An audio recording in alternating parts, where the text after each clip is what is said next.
Let's talk about the day you're rescued. What happened? I was in there and it was chained up like always. I was waiting. He normally got there at the earliest around 10. I think it was 9 o'clock. I started hearing noises, so I thought he was there early. And then I heard the lock, but he never came in.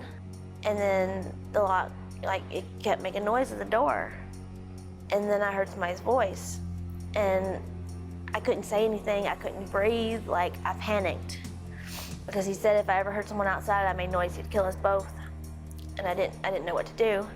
And then finally, I heard people talking, and I realized, it was somebody, there to help me, and I started screaming and stuff. What did you hear them say? I don't remember. It was just voices. It was just voices outside talking. How did you know they were there to help you? They were saying that we need to check for her in the other buildings. Oh, so you heard check and heard. Yeah. But that's only 2 words you needed to hear, right? But I didn't hear much anything else, just people talking.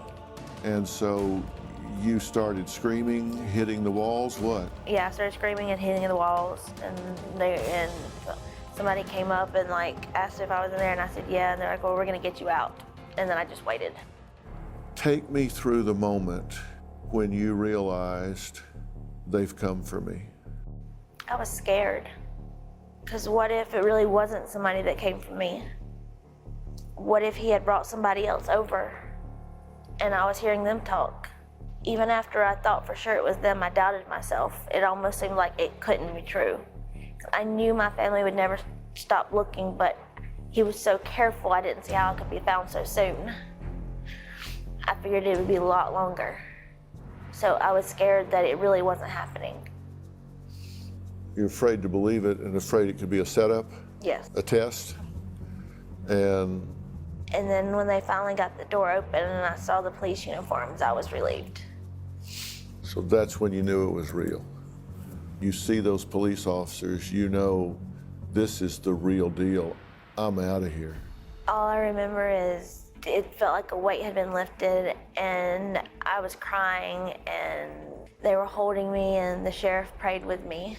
The calm just washed over me. I was just there. I was free, and I was just ready to get off that property. Did you think of Charlie in that moment? You came through the gate with him and you went out without him.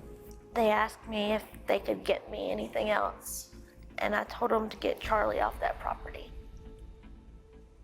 Don't leave without him.